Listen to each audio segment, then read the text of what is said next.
Well, we're going to talk today. We've made our way through the sea, and so now we're going to talk about what happens when we get past that. And as we do this, I want you to think back to when you were a kid, because you remember those moments when you were a kid. Surely you did the same thing that I did and that my own children did, where when you would watch a program, you would call a character, and that's who you were. And so, you're watching it and you're saying, I'm the Lone Ranger. And then, the other friend, oh man, well, you got to be the Lone Ranger last time. And you kind of have to think through the psychology of it. What does it mean exactly when you're watching the program and you don't do any of the actions? You're not going out and mimicking it. You're just simply watching the program, and yet you say, I'm the Lone Ranger. Okay, well, I'm Tonto, that kind of thing. Or with my sons, they used to watch SpongeBob. I know that was really big on y'all's list of things that y'all watch there. I see those guilty looks out there from some of you because I found your secret sin there. Well, there are two characters that would be on there, Dirty Dan and Pinhead Larry. And my sons always wanted to be Dirty Dan and not Pinhead Larry. For the life of me, I have no idea why, one or the other.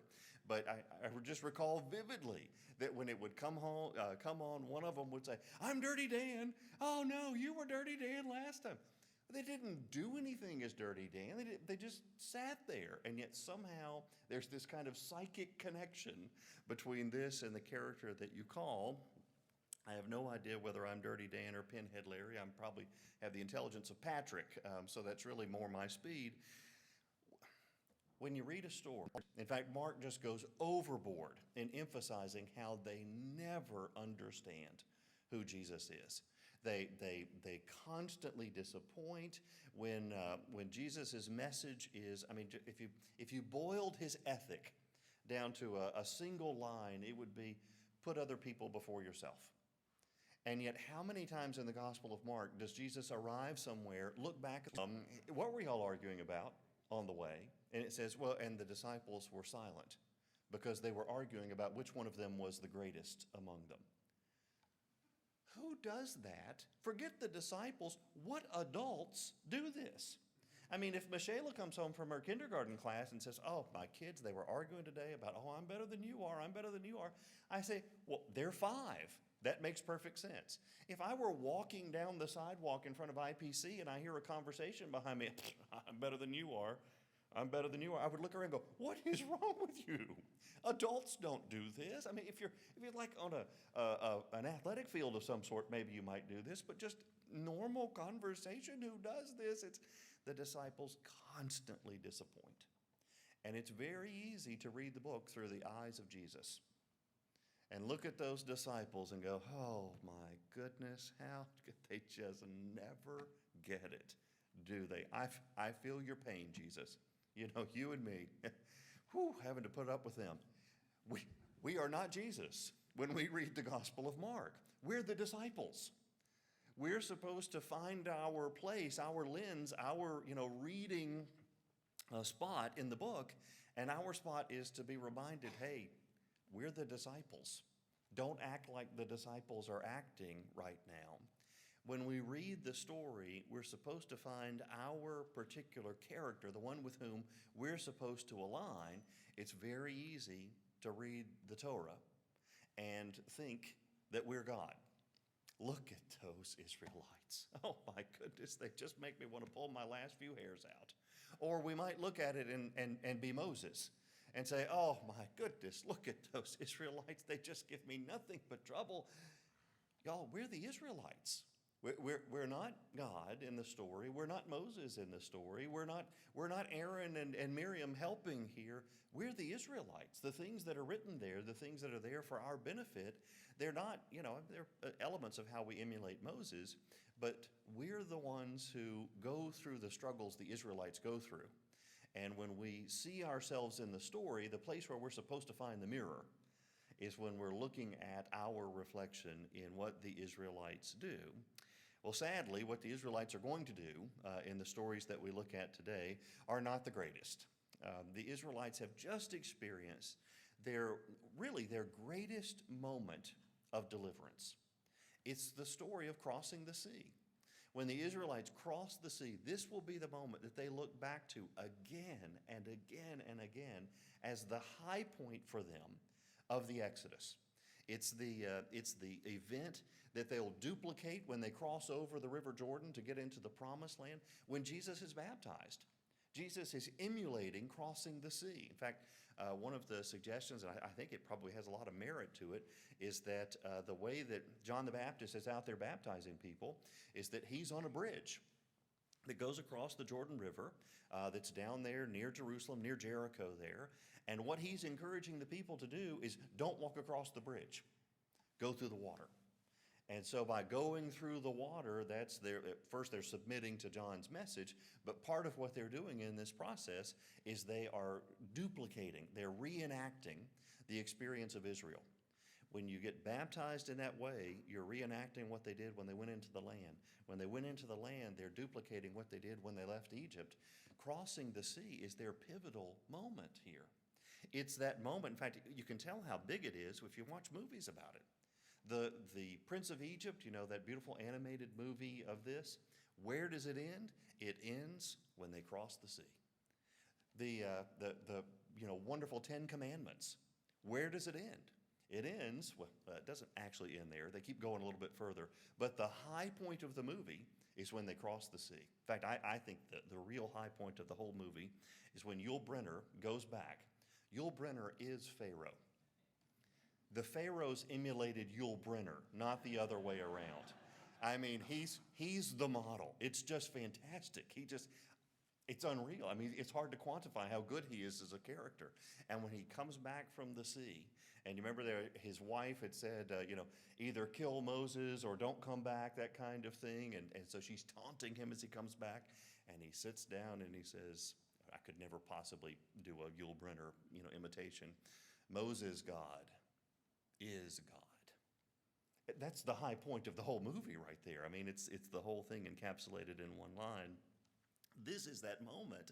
And if you're in Exodus 14, when the Israelites cross over the sea, it says in Exodus 14, verse 30, thus the Lord saved Israel that day from the Egyptians.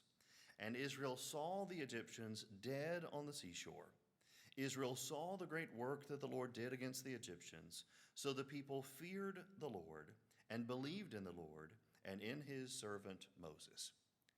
If only we could have the credits roll at this point. And they all lived happily ever after, the end. It's that kind of summary statement. We feel like we've arrived. And in fact, we're going to have the closing song that will then go out. Exodus 15 is the Song of the Sea. It's probably the oldest chapter in the whole Bible. Exodus 15, it's the Song of the Sea. If you ever do take the time to watch The Prince of Egypt, you'll hear this song in there in Hebrew. You'll hear the little kids as they're singing, Ashira Ladonai, Ki Ga'oga'a, Mi Chamocha Adonai Bailim. Ashira, I will sing Ladonai, to the Lord. Mi Chamocha Adonai Bailim. Who is like you, O Lord, among the gods? Nachita B'chastacha Amzug Alta. You led your people, the people whom you redeemed with your strong arm there. It's just a wonderful song. They did a great job with it. This is that moment. It's the high point. They believe, they sing, they dance. And the very next verse, we don't even make it out of chapter 15. And that's when the complaining starts. It's odd to, I don't know. I say it's odd, but then I don't know if it's odd that having experienced this mountaintop moment, they lose their brakes on the way down the valley and crash at the bottom. And I guess there's probably some of that happens in our own lives, that sometimes we'll have these wonderful moments and they'll be followed by terrible moments that follow in the wake of it. I don't think it's unprecedented. You think about the disciples. I mean, how much better could it get than celebrating Passover with Jesus? And within just a few hours, Peter will be denying Jesus, and Judas will be betraying Jesus, and all of the disciples will be fleeing from Jesus. They've had this pinnacle moment. I mean, the Lord's Supper, where they're receiving from Jesus' hand the bread and the wine, and within hours, they'll all be scattered. If you think about, one is go outside and harass the guy who owes him a quite modest debt that's there. There probably is something, and I don't know what the dynamics are. Maybe our guard is down after we've had those great moments, and so we're not as wary as we should be about being able to slip up. But it does seem like these things happen more often than we would like. Israel has had their great moment. They've crossed the sea. They have sung this hymn to God, praising Him for what happened. And it says in Exodus 15, verse 22, "Then Moses ordered Israel to set out from the Red Sea, and they went into the wilderness of Shur. They went 3 days." If you can read Hebrew, because the word marah means bitter. And so it's like they named it bitter because the waters were bitter. See, that's why they named it bitter, was because the waters were bitter. Those kinds of things. I'm just squirrel. I just can't stay away from them. It says, Timaeus. Now Bartimaeus was the son of Timaeus. He was named, Bartimaeus because he was the son of Timaeus. Obviously, Bar means son. Timaeus, he's the son of Timaeus. So, note to self: the waters are bitter. It says the people complained against Moses, saying, "What shall we drink?" He cried out to the Lord, and the Lord showed him a piece of wood. He threw it into your God, and do what is right in His sight, and give heed to His commandments, and keep all His statutes. I will not bring upon you any of the diseases that I brought upon the Egyptians, for I am the Lord who heals you. If you think about what's going on in this story, they have made it 3 whole days from the time that they crossed through the sea. And already they have just about abandoned their faith. They are grumbling and complaining, though it says bitterly in there. It's a different word. It's not the same as the word for the bitter waters that's there. But they've only made it 3 days, and they begin to complain and say, we knew it all along. You just brought us out here to kill us. This was the plan. You just walked through the waters. Whether they're split or piled in whichever way you would like to read the story, they've just experienced the miracle of the sea. We make it less than half a week, and already we're convinced, oh my goodness, we're all going to die out here. Now, when you see their response to it, and you see God's response to them, I think you get a feel for what the dynamic that the author is trying to convey here is. It says, the way that it puts it, there the Lord made for them a statute and an ordinance, and there He put them to the test. You have to think about what this idea of a test is. There's a verse in the New Testament that says that God doesn't tempt anyone, nor can He be tempted. It's in James. And when you look at the word test or tempt, it's easy to kind of collate these two together or correlate the two together. They're really 2 different ideas. When you think about a temptation, the idea is that you're putting something in front of someone in hopes that they succumb to the temptation, in hopes that they fail. So, if you think about we had a professor who was at Briarwood when I taught there, and he described it wasn't exactly a speed trap, but it was similar to a speed trap in this country town in Georgia. And what they had done is it was a 2-lane road, and it was a road with a double yellow line, and they had parked one of the utility vehicles so that it was just barely sticking out into the road. Well, when one is going to get past the utility vehicle, one has no choice but to swerve around, cross the double yellow line, and get back into your lane. Just on the other side of the utility vehicle is a local policeman waiting for you to do that. And when he sees that you have Alabama plates on your car instead of someone from the town, it's time to add to the city coffers. And so he would write you a ticket. Now, of course, you could protest the ticket and you could explain your innocence and so forth, but that meant that you had to come back to, wherever he was in Georgia from wherever you were in Alabama and do this again. And for most people, it was easier to just pay the ticket and be done with it here. They were not doing this in the interest of public safety, I don't think. This was something that was set up, designed, intended to make you fail. That's what a temptation is. A temptation is a barrier that's set in front of you in the hopes that you won't be able to do it. A test is just the opposite.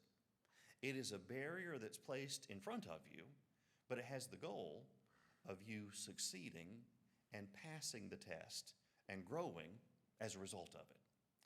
When we first took our sons to Disney World a number of years ago, I told them that it was their task to save up $10 per day, or was it $20? I think it was $20, wasn't it? $20 per day of our trip. And so basically they were to save $140. Now, I didn't do this so that they would fail miserably, and I could then come and say, see, it's the way life always is. There's never enough. You're going to... That wasn't the point. The point of my doing this was to get them to work some so that they would have this money. They would be at Disney World and have, as a 6 and an 8-year-old, a boatload of money that they could spend, and somehow it would connect somewhere in their amygdala. When one works and saves, one benefits.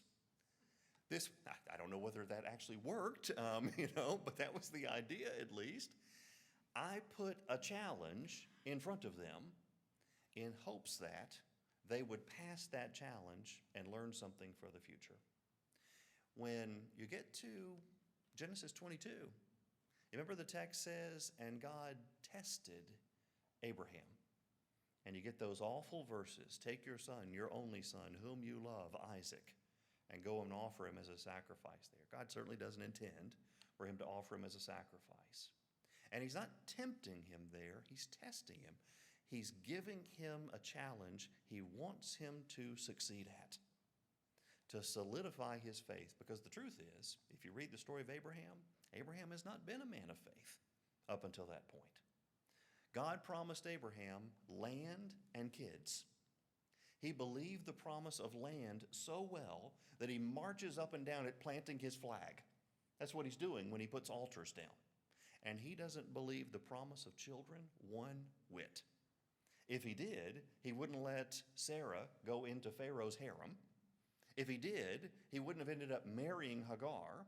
If he did, he wouldn't have let Sarah go into Avimelech's harem. He wouldn't have laughed when God said that Sarah was going to have a kid. He does not believe the promise of kids.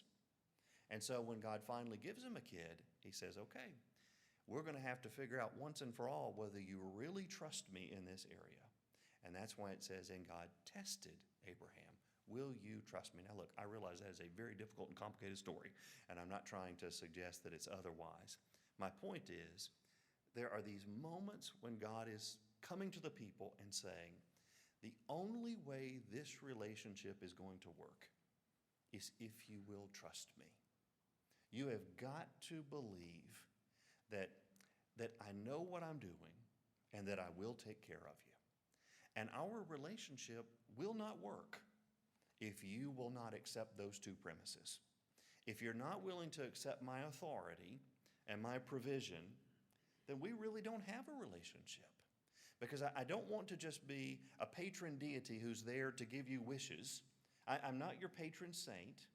That our relationship is going to be God and creature. And if you're going to be in that relationship, you're going to have to trust me. It's not going to be easy. And so what you could think of the wilderness as is boot camp. This is that area where God's going to, for want of a better term, break them down and say, you're going to have to rely on me. I could sit there and have a magic rock follow you all the way through the wilderness and give you water if I wanted to. That's not what I want. What I want is for you to trust me. And so that's why the text says God doesn't give them the water, and when they do find the water, it's bitter. This is God testing the people to say, will you trust me or not? The second story is likened to the first. Chapter 16, it says, the whole congregation of the Israelites set out from Elim, and Israel came to the wilderness of Sin. This is one of those terms here where Hebrew has a letter that we don't have. It's the letter called tzadeh, and it starts with for us, it's a TS kind of sound.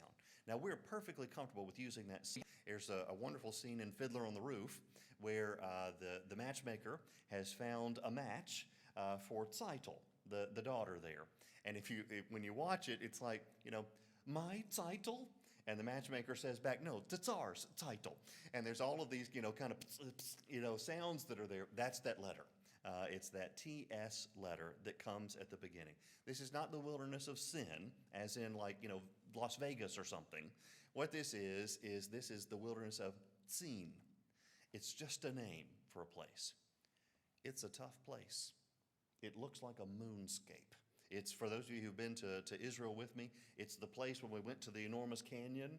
It's the one from there south, where you could just, if you just kind of got rid of a plant or two, you'd feel like you were on the surface of Mars. It's a very difficult place where God has brought them. Israel came to the wilderness of Tzin, which is between Elim and Sinai, on the 15th day of the second month after they had departed from Egypt. The whole congregation of the Israelites complained against Moses and Aaron in the wilderness. The Israelites said to them, notice the internal contradiction in the complaint that is about to be lodged here. If only we had died by the hand of the Lord in the land of Egypt, when we sat by the flesh pots and ate our fill of bread, for you have brought us into the wilderness to kill this whole assembly with hunger. Oh, if only we had died, because we're going to die. There's a kind of problem in that, particular, oh, I wish we were dead because we're going to die. It just doesn't make sense. And the way that they characterize their experience in Egypt, when we sat by the flesh pots and ate our fill. Oh, of course, there was the genocide and the slavery, but we had meat to eat when we were back in Egypt. Oh, good times, good times. This is not actually the worst of these. There's another one that will come back later, and they'll talk about how they had cucumbers. It's like, oh, I remember when we were back there, and we had cucumbers. And you're like, really? So you had a lifetime of slavery to Pharaoh, dying, at his whim, but you at least had condiments for the salad bar that you could keep there. They've kind of banished the negative and only accentuated. How does one accentuate the positive of slavery there? They have ignored God's deliverance and only think of what they have been deprived of here. The Lord said to Moses, I am going to rain bread from heaven for you, and each day the people shall go out and gather enough for that day. In that way I will test them. There's that word again. Comes up for the second time. The first time it was, will they trust me when it comes to water? And the very next story is, will they trust me when it comes to food? Here they've made it into the wilderness and they're not finding food. And so God says, okay, I'm going to give them food, but I'm going to test them as I give them the food. And you know what the test is? The test is that God says, I'm going to give them enough food for this day. And that's it. Almost has to be an echo when the Lord's Prayer says, give us this day our daily bread. He's echoing the words of this kind of language here. What Jesus is saying in that prayer is, while it would be wonderful to have the barn full of food, the barn full of grain that we can take care of, but Jesus actually, he goes after the foolish farmer, right? Your barn is full of food, but you don't realize that this very night your life will be asked of you. When he says, give us this day our daily bread, he's saying, God, give me enough, but not too much, so that I can learn to trust you. That I'll be able to, in fact, it's a hard prayer for us, because I don't know, I don't want to speak for any of y'all, but I've never experienced the experience. Now, I didn't grow up rich. I'm from Pleasant Grove. And before that, I was from Midfield, and before that, Jasper. We were on the wrong side of the railroad tracks. I didn't grow up over here. But even in our nothing to eat. And then you walk over to the pantry and you open it up, and we could take care of the neighboring country with everything that's in there. Oh, God. And you go back and forth between one and the other because these delights that would have pleased all of humanity for all of time. Oh, gosh. I get my students about this because they have an opportunity that the vast majority of humanity could only dream of. The absolute wonder world of food that is available in the calf. There are 10 different choices and 6 things of this over there. There's enough food there. It boggles the mind how much food there is. And because they're like every other human being, they look at it and go, oh, God, there's nothing to eat in a calf. What would most of humanity for most of time have given to have that opportunity? It's very hard for us to say, give us today just the amount of food that I need to make it. And I won't ask for anything else. It's not really our life experience. In fact, it probably makes it harder for us to trust because it's not our life experience. One of the things that I do, I find this interesting, and frankly, I find it interesting even in my own life. There's really only one topic that I struggle with theologically, and it's innocent people suffering. All of the other, I don't care about the, working out the math of the Trinity or the hypostatic union or the documentary. I mean, I love the documentary hypothesis, but it doesn't bother my faith at all. All of those things, they're just above my pay grade. I have no idea how God can be 3 persons and one deity. I just assume that he is because he says he is, in the same way that I assume that, there are kinds of light that are on the electromagnetic spectrum that I can't see with my, naked eye. They're just there. I just don't have the right eyes to see them. When I get to heaven, I assume that I'll understand it. Those kinds of things, they just don't bother me. I don't worry about those. It really bothers me when I know none of us is actually innocent, but when people get what seems to be undeserved suffering. Of course, people in the Bible wrestled with this too. I mean, the whole book of Job is about undeserved suffering. That's the one area that really, makes me struggle some, is that particular issue of undeserved suffering. When, I got to think about how I got to that point. I did this last week too. My poor brain is just, it's wrestling here. It's the humidity that's getting me. I know what it is. So what I struggle with is undeserved suffering. And yet I do that for knowledge. I have memories, vivid memories of my great-grandparents. Now, I didn't know all of them, but I knew 4 of my great-grandparents and knew them, for a number of years. My children have grown up to be wonderful young men, and they're doing well in school. I have a lovely wife and a great marriage, and I've experienced relatively little suffering. And I witnessed Christian communities there that are absolutely desperate in terms of human need, in terms of being persecuted by the faith communities around them, or in terms of having nothing, in terms of possessions or food. I mean, we went to villages where they didn't have electricity. It never had electricity. They had water that was not, really good for drinking. I remember one time, and I've probably told you this story before, but we were in a particular village, and if you've been to a developing country, especially equatorial kind of country, your body just never quite feels right. Because seemingly from the moment that you hit the ground, all of these amoebas that are out there say, oh boy, it's a new target. And they begin to just, glom onto your intestinal system, and you don't quite feel right. And I remember we went to this one village, and it's hot, you don't feel good, and you're sweating.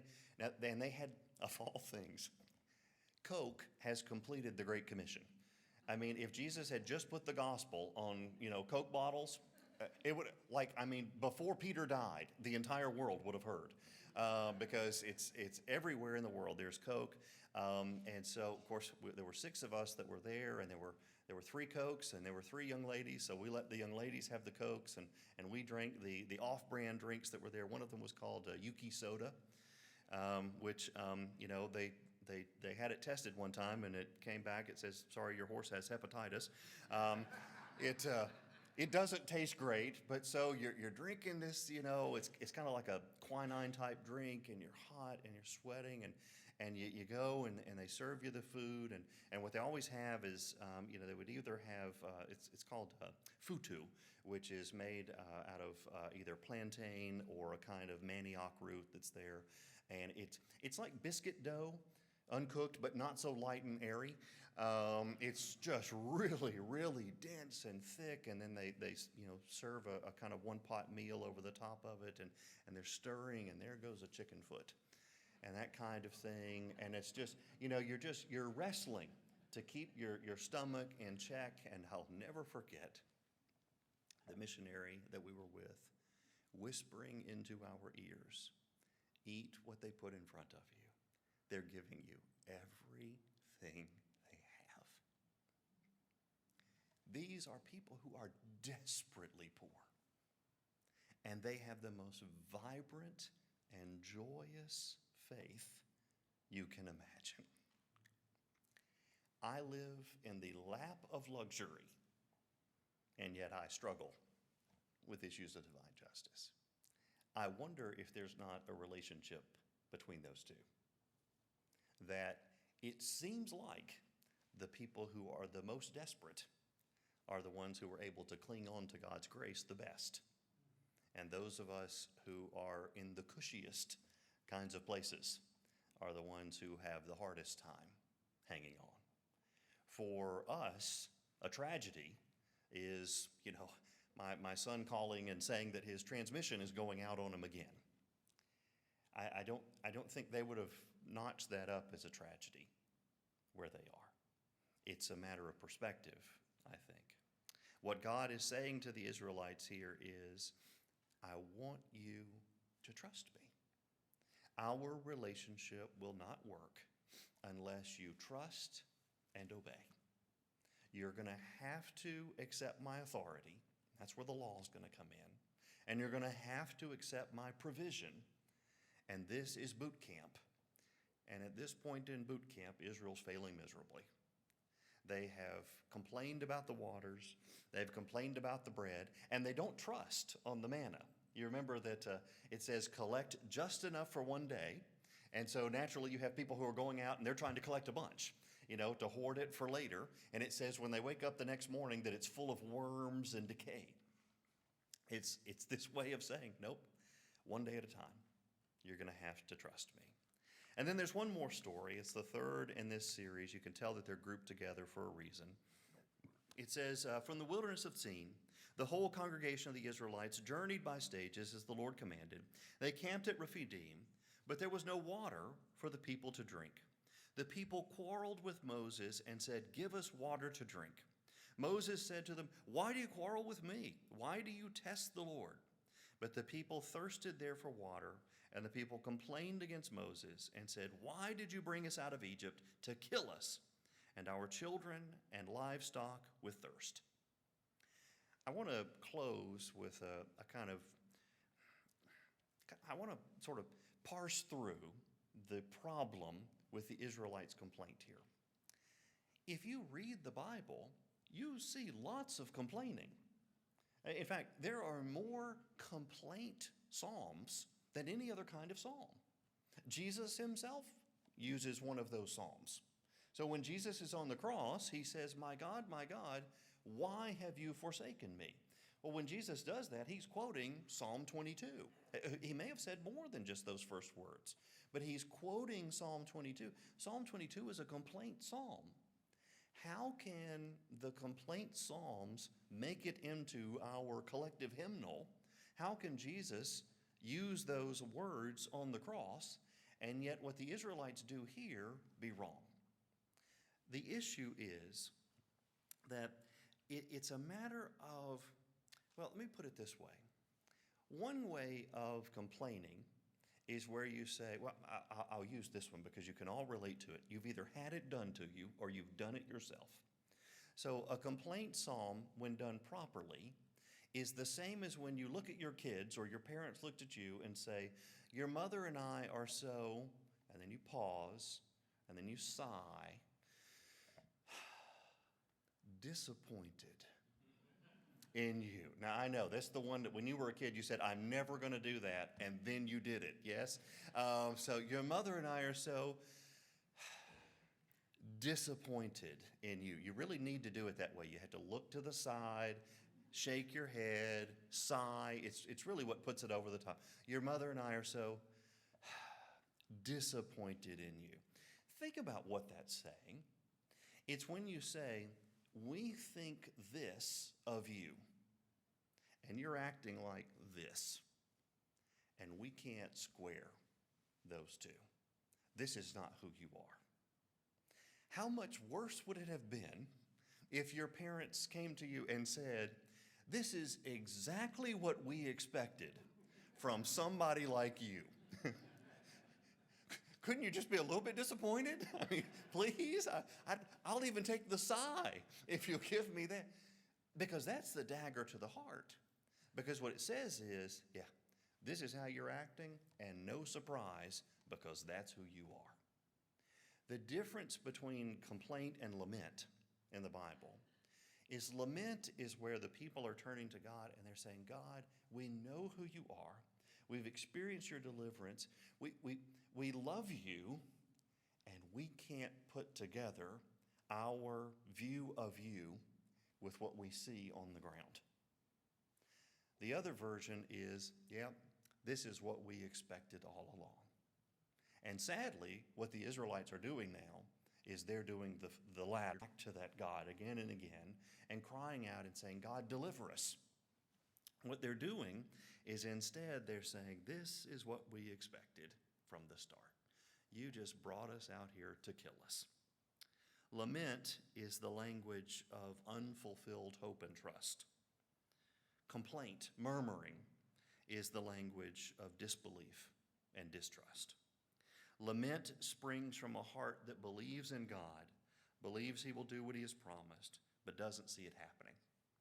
Complaint, murmuring, comes from a heart that denies God and disbelieves his promise. Lament says, I believe, so why are you not acting like God? In this wilderness experience is to learn the language of lament rather than complaint. To learn to trust God in those difficult moments, because the difficult moments are not at an end. To learn to trust God in the wilderness so that they'll be able to, think about what an odd idea I'm about to say to you. To learn to trust God in the wilderness so they'll be able to trust God when they're comfortable. If they don't learn to trust God in those difficult moments, they won't be able to hold on to God when things finally settle down. They will just set him aside and say, don't really need you anymore. This is God's moment of trying to get the people to just trust in him. When you think of those moments that you have when you're with your kids, where you're trying to get your kids to trust you, this is what God, I think, as a father, is doing to his children, the Israelites. He's saying, if you'll just hang on to me here, if you'll learn those lessons in the wilderness, then you will be ready for the journey that lies in front of you. I'll close by saying, think about how often this comes back up in the Bible. When Jesus is ready to do his ministry, when Jesus is ready to do his ministry, what does he do? He goes out for a time of basic training in the wilderness. 40 days, like their 40 years, with struggles over food and water, just like the Israelites struggles over food and water. Struggles over false gods, like bowing down to Satan, like the golden calf. This is Jesus' moment of saying, before I can enter my ministry, I need preparation. When Paul comes to faith in the book of Acts, it says that he goes out into the wilderness. When Elijah needs a reboot, he goes to the wilderness. Even the book of Hosea, it says that, as it's characterizing this relationship between God and Israel as a marriage. And Israel has left him, and they've gone and had an affair with Baal. He says, I'm going to take you back to the wilderness. It is the language of a couple trying to rekindle their romance by going back to the place where they went on their honeymoon. He says, I'm going to take you back to the wilderness, and there you will love me as you did in the days of your youth. The wilderness is the place where we learn to trust God so that we can meet those challenges that come up, because they inevitably will. Let's pray. Father in heaven, I thank you for allowing people to write down the experiences of the people of Israel so that we could experience them vicariously. Lord, I would never pray suffering on anyone here. I know so many people have suffered far more than I could ever imagine.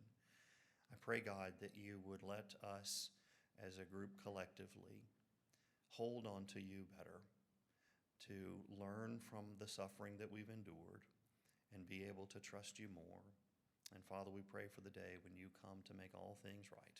We pray this in Jesus' name.